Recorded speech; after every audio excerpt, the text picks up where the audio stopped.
Okay, now respiratory volumes and capacities. Let's begin with the residual volume. Think it is the lung, even though it is not looking as lung, just think it is the lung. Just to explain, lung. So think it is the lung, and this is the residual volume of the lung. Residual volume is the volume that remains even after forceful expiration. Okay, I will explain clearly. Just for now, just listen. And this is the expiratory reserve volume. So the amount of volume that a person can expire forcefully even after normal expiration is called expiratory reserve volume. Clear? Next.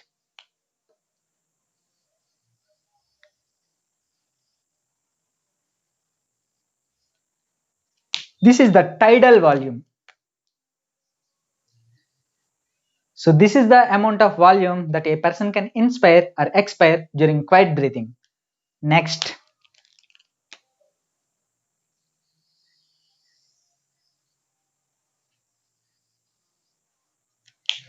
This is the inspiratory reserve volume. The amount of air a person can inspire forcefully even after normal inspiration is called inspiratory reserve volume. It is the reserved volume. Okay. Next. Okay, let me explain it once again. So look at me and do it with me. Do it with me. Inhale normally. Exhale. Inhale. Exhale. This is the tidal volume. The volume that you inspire or expire during normal breathing is called as the tidal volume. Okay. Now, after inspiring normally, try to inspire forcefully. Again, after inspiring normally, now forcefully inspire more air. So this is the amount of volume that you inspired after the normal inspiration is called inspiratory reserve volume. So the inspiratory reserve volume is the volume that a person can inspire after the normal inspiration. Okay. Okay, now next. Expiratory reserve volume. After normal expiration, expire forcefully. Okay. Again, after normal expiration. So this is the amount of volume that a person can expire after the normal expiration is called expiratory reserve volume. The amount of air that a person can expire after normal expiration is called expiratory reserve volume. Okay, then look at me and try to do it with me. Expire forcefully and try more to expire. Can you totally empty your lungs? No, we can't. No one can totally empty their lungs. So the amount of volume remains in the lungs after forceful expiration is called as the residual volume. This is the residual volume. We can't just take it out when we are alive. Okay. Okay, now coming into the values of these volumes. Now try to compare the inspiration and expiration forceful volumes. Okay, try to inspire forcefully and now try to expire forcefully. Now try to inspire forcefully, try to expire forcefully. Compare these two volumes. Which volume you find more? I want you to do this because many students confuse between the values of expiratory reserve volume and the inspiratory reserve volume. So now compare these two, forceful expiration and forceful inspiration. First do forceful inspiration. Okay, now forceful expression.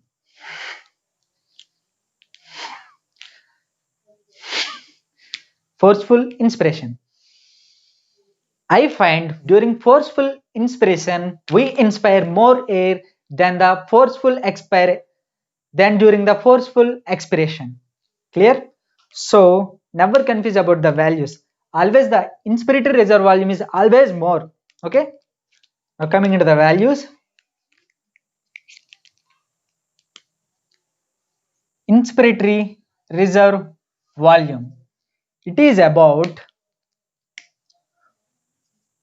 2500 ml to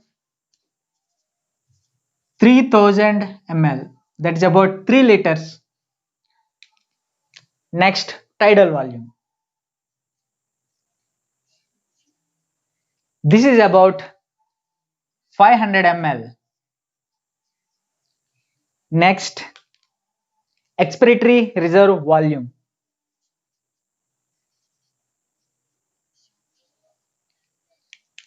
This is about 1000 ml to 1100 ml.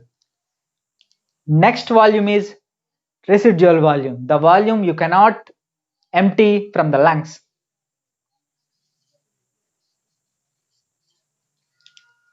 It is about 1100 ml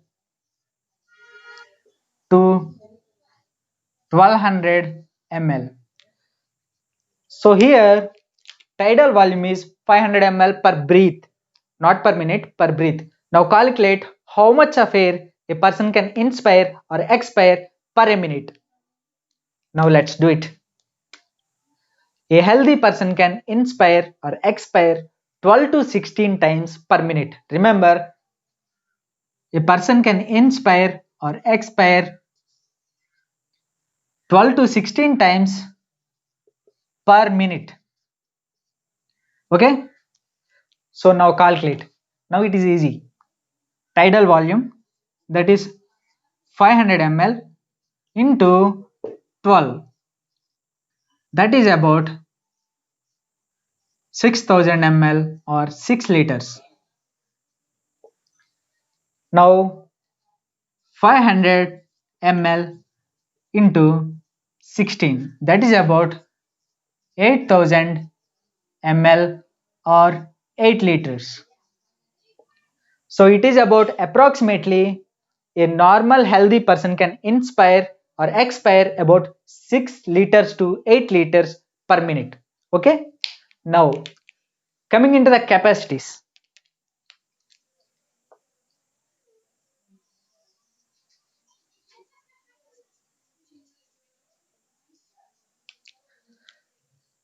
First, total lung capacity.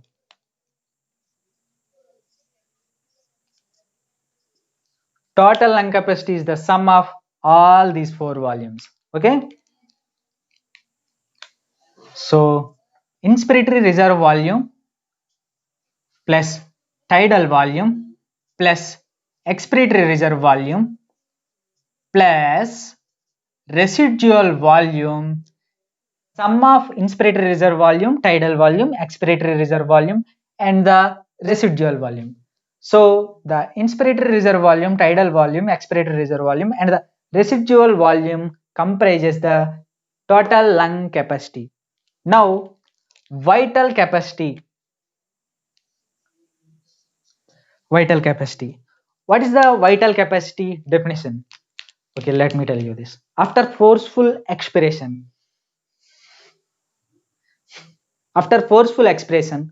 the amount of air, how much amount of air a person can inspire is called as the vital capacity. The total amount of air a person can inspire after forceful expiration. See, forceful expiration is done. Now, this is the total amount of air I can inspire after forceful expiration. So this is called as the vital capacity of me. Okay. So the vital capacity comprises after forceful expiration you can inspire expiratory reserve volume. Also you can inspire normally tidal volume, and you can also inspire forcefully inspiratory reserve volume. So this is called the vital capacity. Next one is inspiratory capacity. It is very simple. Inspiratory capacity is the sum of inspiratory reserve volume plus tidal volume. So the amount of air a person can inspire after normal expiration, not after forceful expiration, but after normal expiration. After normal expiration, the amount of air a person can inspire is called as the inspiratory capacity. Okay, now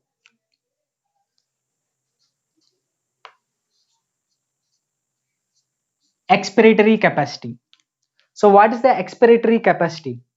Let me tell you this. It is also very simple as inspiratory capacity. So the total volume of air a person can expire after normal inspiration, not after forceful inspiration, after normal inspiration.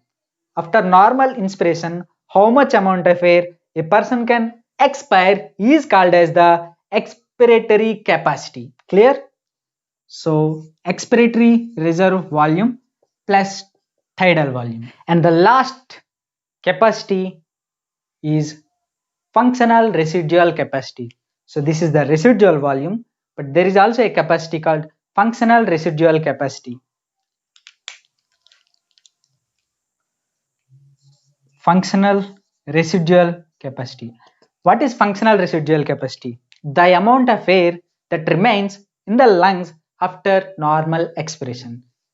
So this is the amount of air that remains in the lungs after normal expiration, not after forceful expiration, after normal expiration. Okay, let me repeat this once again. Residual volume, the amount of air that remains in the lungs after forceful expiration, that you cannot empty. Okay, that you cannot empty from the lungs, that remains after the forceful expiration is called residual volume.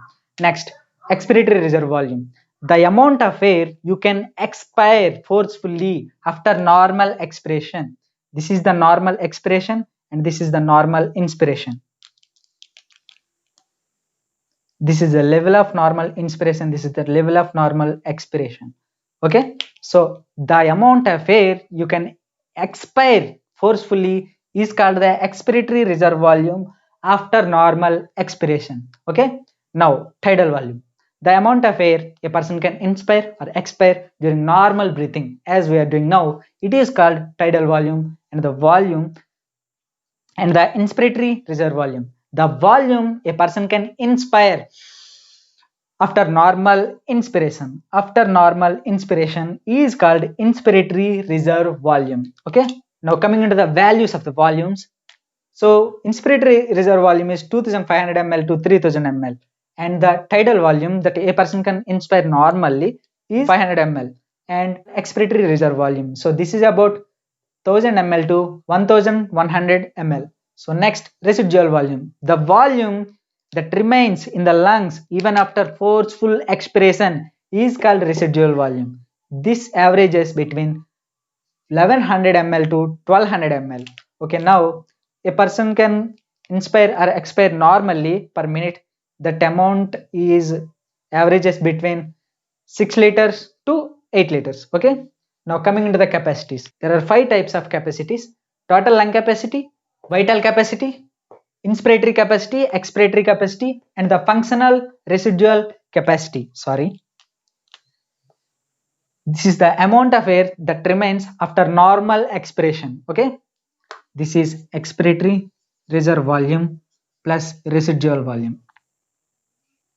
So capacities, total lung capacity. Total lung capacity comprise inspiratory reserve volume, tidal volume, expiratory reserve volume, and the residual volume. So now vital capacity. So the amount of air a person can inspire after forceful expiration, after forceful expiration. This is the point after the forceful expiration. So the amount of air a person can inspire after forceful expiration is called vital capacity. So it comprises expiratory reserve volume, tidal volume, and inspiratory reserve volume. Clear? Next, inspiratory capacity. The normal amount of air a person can inspire after normal expiration. After normal expiration is called inspiratory capacity. So the inspiratory capacity comprises tidal volume plus inspiratory reserve volume. Next, expiratory capacity. The amount of air a person can expire after normal inspiration. The amount of air a person can expire after normal inspiration is called expiratory capacity. So expiratory reserve volume plus tidal volume is called expiratory capacity. Next, functional residual capacity. The amount of air that remains in the lung after normal expiration. The amount of air that remains in the lung after normal expiration is called functional residual capacity. Don't confuse between the functional residual capacity and the expiratory capacity. Expiratory capacity is the volume that can expire after normal inspiration. In the coming videos, we are going to deal with the exchange of the gases, transport of the gases, and the regulation of the respiration. And in the previous videos, we were already discussed about the introduction and the human respiratory system. If you are not watched those videos yet, please do watch. And please do subscribe to the channel and please share it with your friends. Please comment if you have any doubts, and you can also personally message me at Instagram. Thank you.